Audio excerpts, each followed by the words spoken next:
Hello from Valour, Canada. We are a Calgary-based nonprofit with the goal of educating Canadians, especially youth, about our country's military history and heritage. This presentation is about DDay and Canada's efforts there. There's an activity for students in grades 9 to 12 covered in a second video, link in the description, that fits into the middle portion of this video. There will be a narrated prompt that identifies that point in this video. Let's begin. The image you're looking at shows various invasion craft with Canadian infantry on their way to Juno Beach on D-Day. This photo would have been taken after the first few waves of soldiers attacked and gained control of the beach. This is the table of contents of what will be covered in this presentation. We're going to begin by placing D-Day within the context of the timeline of the Second World War. Next, we're going to look at the Dieppe raid, which didn't turn out well, but there were many lessons learned. Third, we're going to look at Fortress Europe and the Atlantic Wall, the coastal defenses that the Germans built up on the coast of France in 1940, 41, 42. Then we're going to look at D-Day and compare Operations Overlord and Operations Neptune.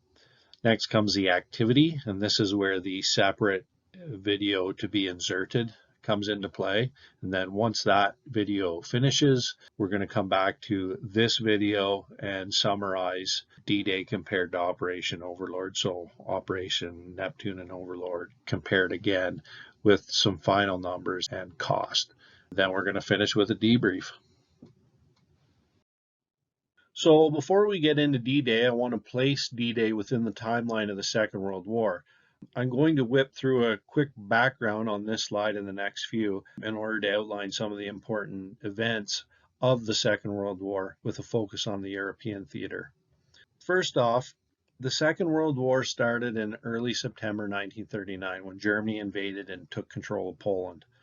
Little fighting occurred until 1940 when Blitzkrieg happened. Blitzkrieg means lightning war. This is a term that well describes well-coordinated attacks using fast-moving tanks and other vehicles, artillery, infantry, and air power to quickly overwhelm an enemy and break through any defenses that they might have. The idea was that an attacking force could knock out their enemy before they were able to mobilize a response. And that's exactly what happened. Holland and Belgium were quickly taken by Germany, and France surrendered shortly thereafter. Britain sent units across the English Channel to help defend France, but German forces overwhelmed them as well. And the British were forced to evacuate at Dunkirk. You might have seen the movie from 2017. The summer and into the autumn of 1940 was when the Battle of Britain occurred. Note the blue text. The blue signifies Canadian involvement. And although the Battle of Britain was fought by the RAF, Britain's Royal Air Force, against the German Luftwaffe, there were a little over 100 Canadian pilots and airmen involved. 23 were killed. Once Germany held control of most of northwestern Europe, they started to build defenses, especially along the coasts of France, Belgium, and Holland. I'll show you some examples of what the defenses looked like in the next few slides. In June 1941, Germany's armed forces initiated another plan, Operation Barbarossa, where this time they attacked eastward from Poland in the northern part of Europe and from Romania in the southern part of Europe. Their goal was to capture Moscow, the capital of the USSR, the Union of Soviet Socialist Republics, and take control of Soviet Russia's arable land and industrial areas. Unfortunately for the attackers, winter started early that year, and by late November, the German supply lines were showing serious strain. Their machinery was breaking in the extreme cold temperatures, and the tooth and nail fighting by the remaining Russian forces and civilians was having increasing effect. German attackers were not able to capture Moscow, and many historians argue that this is the beginning of the end for Nazi power. Also in 1941, there was increasing fighting in the countries surrounding the Mediterranean Sea. Japan is on the rise. They attack Pearl Harbor in Hawaii, and the U.S. is drawn into the war. And this turns the war global because it adds the Pacific Ocean as a new theater of conflict. Note the Battle of Hong Kong in blue. Have you ever heard of it before? Not many Canadians have. I would argue that's due to two reasons. One, the Japanese attack on Canadian forces in Hong Kong happened the exact same day as the Pearl Harbor attack. So the bigger attack got the attention. And then second, Canadian forces of nearly 2,000 soldiers were badly beaten in Hong Kong. Countries tend to remember their wins much more frequently than their losses. Canada suffered almost 800 casualties at Hong Kong. Almost 300 of those were killed. Those who survived were taken to Japanese POW camps, POW, prisoner of war. Over the course of the remainder of the war, another 264 Canadians died in those camps under horrifying conditions. Upon rescue, almost all of the men were skin and bones due to the stress, illness, and inadequate sustenance. In 1942, the USSR had stopped the main German efforts. The Soviets strengthened their defenses and began to rebuild their industrial infrastructure and production capacity. Back in Germany, Hitler's, quote, final solution, end quote, the mass murder and concentration camps of Jewish people and other deemed disposable minority groups, grew to horrific size and continued until late 1944 or early 1945. Also in 1942, the Dieppe raid happened. I'll talk in more detail about this in a few slides. The Battle of the St. Lawrence, an effort to keep the Kriegsmarine, so Kriegsmarine is the German Navy. This is an effort to keep the German U-boats from sinking merchant ships, also began in 1942. 23 ships were lost, along with hundreds of lives during the sporadic engagements over the course of those 2.5 years. It's important to note that by the end of the war, the RCN, the Royal Canadian Navy, was the third largest navy in the world. 1942 was the balance point in the war. Neither side had the upper hand. There are two images on the screen, both maps. The map on the left shows the extent of Germany's holdings in Europe in 1942. Everything red or pink is held by Germany and or their allies. And note the yellow line in the top right, up here, okay? That line represents the furthest advance into the Soviet Union by the German army. The map on the right shows northwestern Europe, the green line representing the coastal areas where the defenses were built by German occupiers to protect against an attack from Britain and its allies, Canada, the US, Australia, and New Zealand. The white box that just popped up shows which part of Europe the map on the right represents. So you can see here the strong position that Germany held at this point in the war.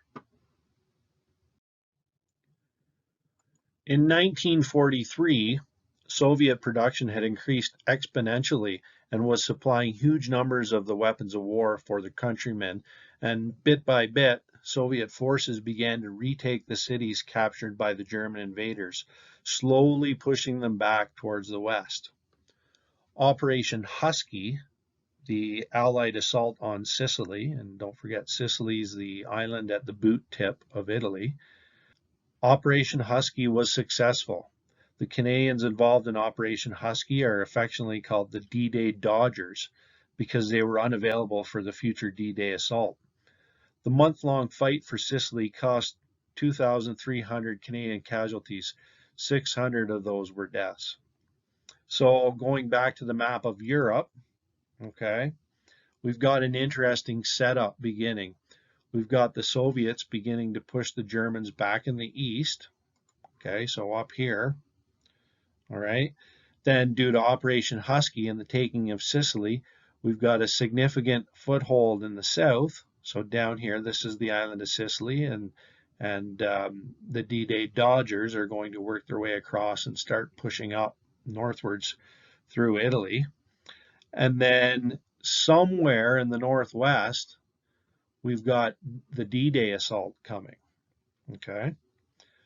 So you can see that the tide has turned and the momentum has shifted, and now the Germans are being pressured. Moving on to 1944, The Allies jump from Sicily over to Italy's mainland and begin to make their way northwards up the boot of Italy. In the east, the Soviets are continuing to push the Germans westward, and then on July 6, 1944, the D-Day assault occurs in the northwestern part of Europe, in Normandy to be precise. So we get a bit of a clenching grip around the German positions in Europe. Come 1945, the Allies and the Soviets are rolling.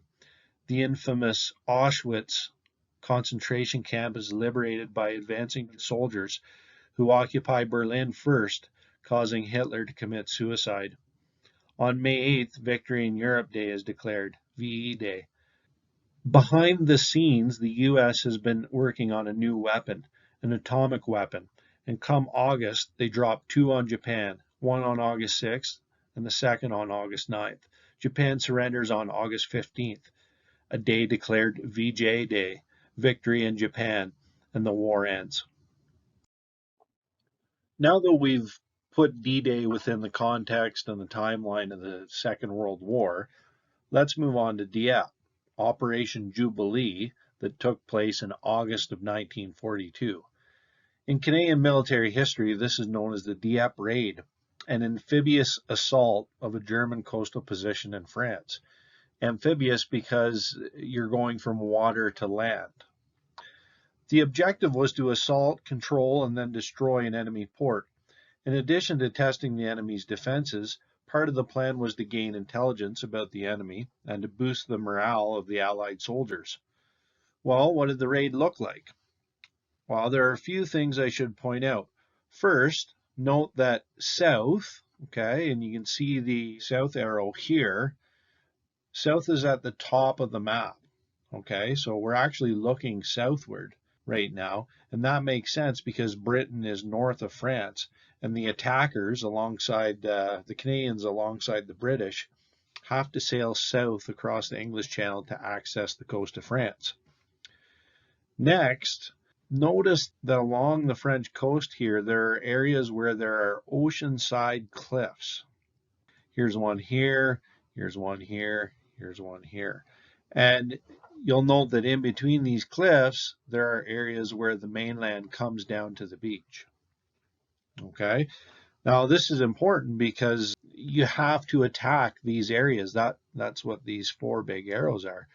You need to attack these areas so that you can get your men and your machinery up onto the mainland. There's no point in attacking at a cliff because you can't get your tanks and your vehicles up the cliff. So these places where the mainland come down to the beach, these are the most strategically important, both for the defenders and those that are making the attack. And just to be clear, this area out here, this white space, this is the English Channel.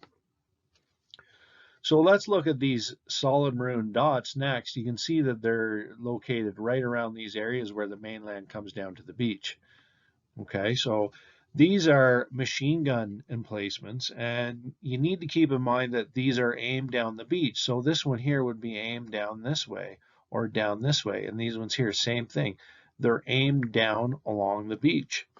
And the idea is that when the soldiers are getting off the boats in waves onto the beach, you only have to move your machine gun an inch or two back and forth, and you just get a slicing of gunfire that's going to cut or mow those soldiers down. Okay, it's basically a way to more efficiently kill the enemy. It's nasty, nasty business.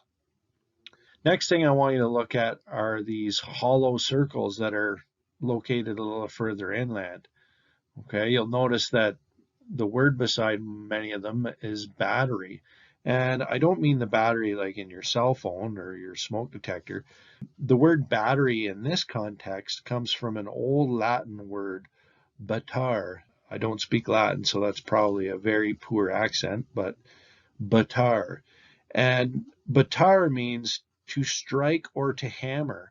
So the meaning of these emplacements, these batteries, these are locations where you have a bunch of very large guns that shoot huge shells into the air to either take out aircraft or maybe they aim out into the English Channel to take out battleships, or maybe they aim onto the beach, firing exploding shells to take out attacking infantry. Okay, so as you can see, there's quite a setup here on the coast of France. This is basically Germany's coastal defenses, their Atlantic wall. And you can see that the coast is very well defended by these German positions that they built once they took control of France and Holland and Belgium.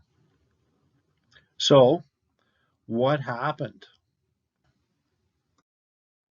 It was a disaster. The German defenders knew the attack was going to happen and they were ready for it. 6,000 soldiers were thrown against the coast of Dieppe. 5,000 of them were Canadian. The casualty rate was 60%. It was a significant hit to the Allied morale, not a boost. Some of the pictures that show the carnage around Dieppe are pretty nasty. If you want to see more, you'll have to do your own web search. I know that YouTube doesn't like having the graphic photos, and it's understandable. The photo on the left there shows an abandoned scout car, and if you look closely, you'll see that it looks like it might be stuck in the gravel beach. More on that later. The image on the right shows wounded Canadian soldiers being taken back to England for medical treatment. Oh, and one last thing, back to the picture on the left, you can see this cliff here, okay? A picture I'm going to show you is probably taken from right around this spot. So now we're up on that cliff and we're looking, I guess it would be eastward, and you can see how an invading force would be entering a shooting gallery at this location. And I just want to note that this picture was taken in September of 1944, so months after the successful D-Day invasion and 2 years after the Dieppe raid. And you can see the destruction, and if you look closely along the beach, you can see these weird posts or something. We'll get a closer look at those in a few minutes. I said that the raid was a disaster, and it was. However, there were many important lessons learned from the failure. First, the fact that the defenders knew that the raid was coming was probably one of the biggest, and the leaders of the Allied forces realized that they must pull out all the stops to prevent that from happening again in the future. Second, they realized that they should have planned and practiced in greater detail and frequency, and they needed to make sure that the three arms of the armed forces, so the Navy, the Army, and the Air Force, they needed to work together like a well-oiled unit with minimal communication breakdowns. Third, we saw the scout car earlier. Well, that round gravel beach at Dieppe and its steep incline not only made the wheeled vehicles get stuck easily, but the rocks also got inside the tracks of the tanks and disabled some of them. So the planners need to make sure that whatever beach they decided to assault, it needed to have a gradual slope and it needed to be made of dense enough materials so that machines wouldn't get stuck when they were offloading materials and soldiers. Fourth, no matter how systematic and smoothly enacted the assault was, the beach was going to be a shooting gallery with minimal cover for the infantry, and this meant casualties would be inevitable. So the beach defenders, both the machine guns and the artillery batteries, needed to be neutralized ASAP, as soon as possible, in order to protect those on the beach. Fifth, somehow the transportation routes inland that the enemy would use to send in reinforcements, they would need to be either controlled or blocked by the invading force.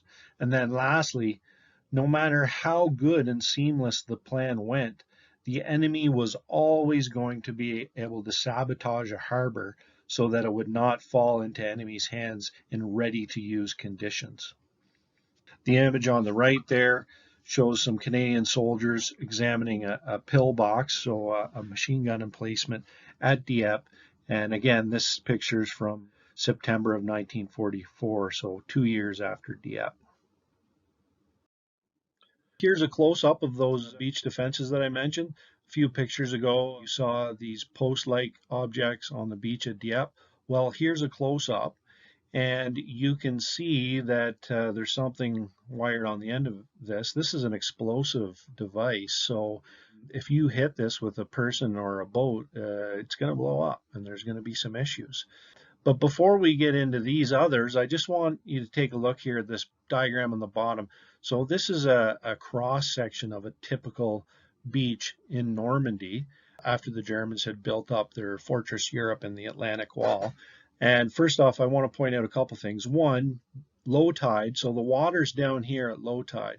At high tide, the water covers up all of these things, except maybe there's a couple hedgehogs that you can just see the top of. But at high tide, you can't see these. So this is critical because that means that you have to do your beach assault at low tide so you can see these obstacles. Okay, and as we saw with this post here, these obstacles have explosive devices wired on them. Okay, now this here, these objects here are called hedgehogs. It's kind of it's a barrier, so you can see these soldiers are taking cover behind it, but you know, there's bits and pieces of them exposed to gunfire, and tanks cannot move these because they dig into the sand, into the beach. Same thing with this here. This is called a Belgian gate, and it's basically just a barrier. And similar to the way barbed wire was used in the First World War, and barbed wire was used in the Second World War as well, but barbed wire in the First World War, the openings between the strings of barbed wire, the enemy would already have a machine gun aimed at the opening. So again, these defenses are designed to direct your enemy into an area where you already have your gun aimed. So all you got to do is pull the trigger. Pretty nasty business, to say the least. And then these log ramps, if you drove a tank up here, you would roll your tank or your vehicle. And then let's say you got up close to the edge of the beach. Some places they had what were called shingles. This was basically slippery substrate where you just couldn't get any traction. So, you know, not only were you up against the seawall, you couldn't get a tank up that, but you wouldn't even really be able to get close to it because you just spin. So pretty heavy defenses on the beach. We talked a little bit about machine gun emplacements. Well, here's an example on the left there. You can see a machine gun emplacement. To give you an idea of size, of scale, the yellow circle that just popped up there is illuminating a person standing. It gives you an idea how big that is. And just to be clear, recall that this machine gun emplacement opens towards the beach and down along the beach, right? This part of the cliff here is it protects this emplacement basically. So the battleships and the warships that are out in the English Channel, they can't shoot this because there's a cliff blocking it. And same thing with any aircraft that are flying over top, unless they fly directly at this and score a direct hit, there's no way you can take this machine gun emplacement out. The only way you can is if maybe you sneak some soldiers in here underneath and they throw a few grenades up, or maybe you've got a tank on the beach and you can aim your turret and take it out with a tank shell. But as you can see, it's a pretty nasty environment to be in. The gentleman here on the right, you know, this is what it would look like inside this machine gun emplacement. These are German soldiers. You can tell by their uniform and their characteristic helmets that cover their ears. And this gentleman here, he's carrying a grenade that is called a potato masher, because that's kind of what it looks like. And this big machine gun here is a Maxim machine gun. Okay, so this gives you a better idea of these machine gun emplacements and how heavily fortified they were and how much damage they could do. We talked about batteries earlier, so here's the Merville battery. Battery is a collection of heavy guns, and this battery here is near Sword Beach. Sword Beach is not a Canadian beach, but this gives you an example of what a battery might look like. If we look here at the image on the left, so a couple things I need to point out. So there's a plane here. This plane doesn't belong here. It looks like they've turned this battery into a bit of a museum. Looks like there's an entrance / gift shop here and a parking lot. The other thing I want to point out here is that the two pictures on the screen are actually of the same battery. And you'll notice the picture on the right is from March 31st, 1944. It's a reconnaissance photo. And this is the same place because look what happens. The picture on the left, a one just popped up here, and on the right picture is the one, and then here is 4, and here's 4, and you can see what I mean. So we got bunker, bunker, bunker, bunker, and we've got bunker, bunker, bunker, bunker. Okay, so this is the same location, and this is what a battery would look like. Moving on, this is the Longue-sur-Mer battery command and ranging post. So this bunker would have held the soldiers that were giving commands to the batteries about where to fire and how their accuracy was. Look at the thickness of the concrete. Bullets aren't getting through that for sure. Even the thin section, you're not getting bullets through there. Any sort of larger weapons, shells and stuff, you pretty much need to score a direct hit in order to take this out. And even at that, I'm skeptical. Yeah, and these were targeted before the attacks. These bunkers and the batteries on the last slide would have been targeted by both naval warships and by aircraft. Pretty heavy defenses. Now that we've placed D-Day within the timeline of the Second World War, and we've looked at the beach and coastal defenses built by the Germans once they gained control of France, let's get into D-Day. And this picture here shows Canadians moving ashore at Juno Beach after the coast has been secured.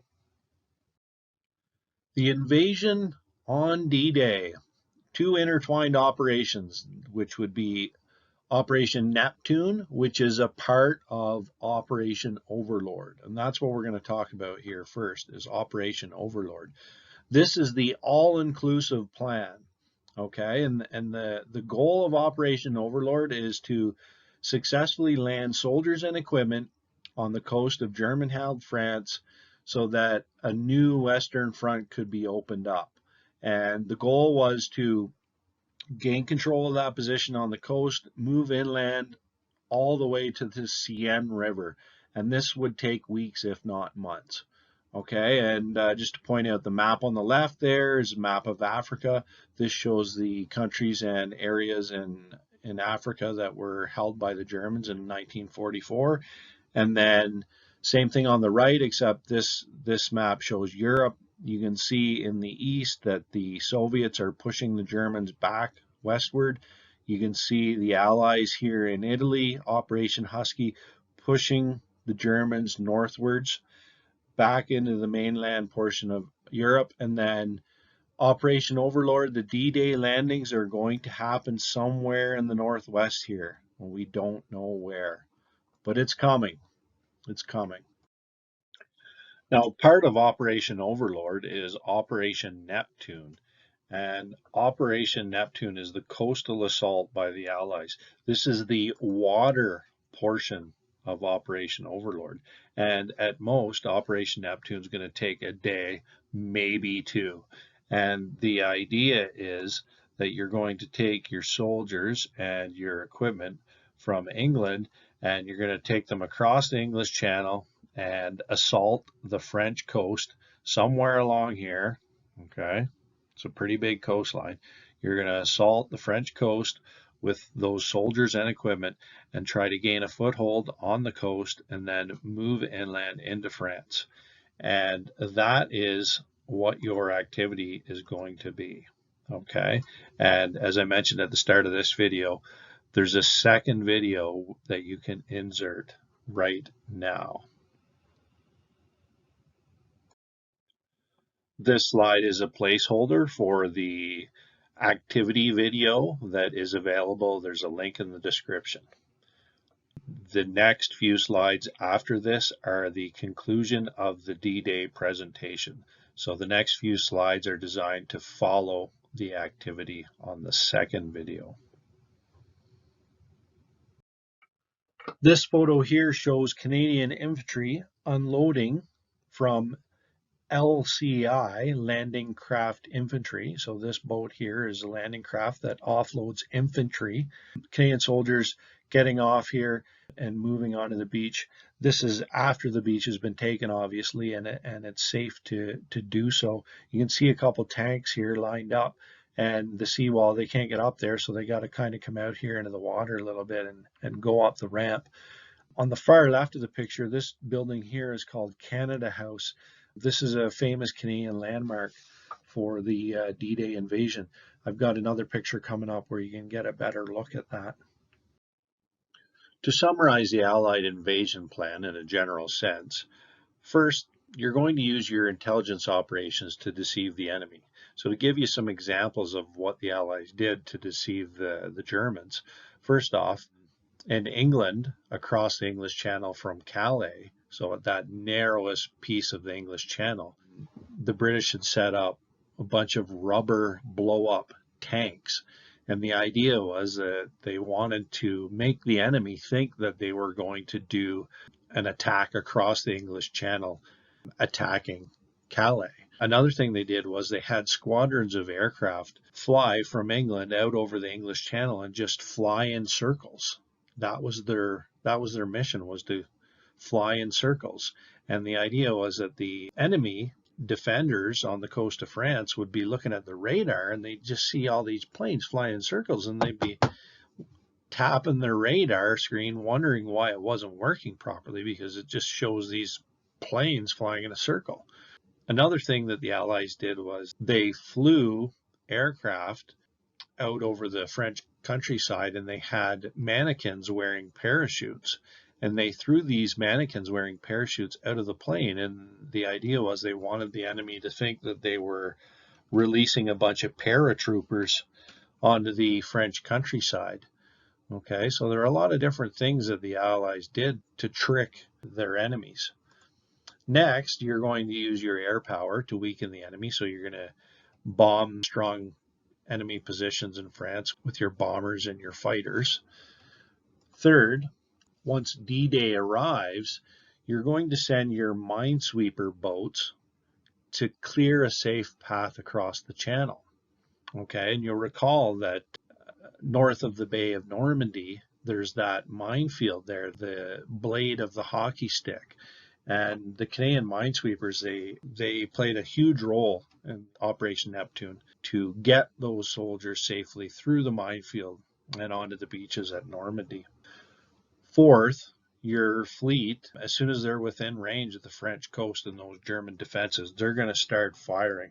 Okay, so you've got the air power and your warships firing on the enemy positions. And then lastly, you're finally bringing your landing craft to shore, and your soldiers are disembarking from the boats and they're trying to take control of the beach. And then once they do, they move inland. So what did the invasion plan look like on a map? Well, this is what we have. Okay, so we've got England up here, we've got France down here. These blue dotted lines are Allied ship convoys, okay, and you'll see that they're spread out in different ports, and the idea is that they'll all converge right here. All of these individual forces will converge here, and then they'll move south, southeast across the English Channel to the Bay of Normandy, where they will assault their beach. Now, you'll recall that we have this big naval minefield here, okay? And if you look closely, each one of these convoy forces have a route through the minefield. And each one of these routes has two channels that will require being cleared by the minesweepers. Okay, now I'll go into that a little bit more on the next slide. But once those convoys get through the minefield, then they split off and begin to attack their respective beach. Now, on the last slide, I also mentioned that there were counterintelligence operations. And just to explain where those are, so I mentioned the rubber blow-up tanks. So they were over here, okay, and the idea was to convince the enemy here that there would be an attack. Okay, I also mentioned squadrons of aircraft that would fly out over the English Channel and then fly in a circle. So that happened here. They would just fly in circles, and the guys here, their radar would pick it up and they would think that their radar was broken. And I also mentioned paratrooper mannequins, where they threw the mannequins wearing parachutes out to make the enemy think that they were paratroopers coming in. So that happened in this area here. Now, closer look. So this is the Bay of Normandy. You can see what I meant. There were 5 lines. So there's a line here, a line here, a line here, a line here, a line here. Each line has 2 channels. So the minesweepers cleared 2 channels, so 10 in total. They come in. The landing craft continues moving to the beach, but the battleships stay out and they start firing at these positions on the coast, these batteries and bunkers. Okay, so each one of these red dotted lines here are battleships, and the line points to their target. Now you can imagine the sound of this. And then you have your aircraft too dropping bombs and firing machine guns, and just an incredible scale. And again, if you're looking for Juno, it's right here. Okay, so the Canadians were responsible for 1 of the 5 beaches right here. The British had 1 on either side. So the British had Golden Sword, and then the Americans had Omaha and Utah. And Saving Private Ryan was filmed on Omaha Beach. Operation Overlord, the result and the cost. Well, in April and May, in the Air Force, there were 12,000 casualties and 2,000 aircraft lost over the course of those 2 months prior to the D-Day landing. On D-Day alone, so that single day, there were 10,000 Allied casualties, between 4,000 and 4,500 of which were deaths. It's believed that the German defenders had similar numbers. Through the month of June, Allied naval losses totaled 60 ships with another 120 damaged. This picture here shows German personnel that were captured on D-Day. They're about to be put on a ship to be taken back to England to prisoner of war camp. I mentioned Canada House earlier. This is a much better image of it. This is Canada House here. Operation Overlord. So this is the big plan, and it ran from D-Day, June 6th, to the 30th of August, which was a total of 86 days that it took the Allied forces to gain control of the beach, move inland, taking out the enemy as they go, make it to the Seine River. Now, over the course of those almost 3 months, almost 500,000 casualties resulted in total between the Allied and the Axis opposing sides. 15,000 civilians died. And as the next year progressed, the German forces were increasingly pushed right back into Germany by the Soviets in the east and the Allies in Italy and in the west-northwest. And once the Soviet forces entered Berlin, as I mentioned earlier, Hitler committed suicide, and that was the end of the war in Europe. So VE Day, Victory Europe Day, was on May 8th, 1945. And then after a few more months of fighting in the Pacific, and days after the US dropped atomic weapons on 2 Japanese cities, Victory Japan Day was declared, VJ Day, and the Second World War had finally ended. Up next is a brief description of how minesweepers work, and then the debrief. And teachers, if you'd like to skip the debrief and do that on your own, that's completely fine.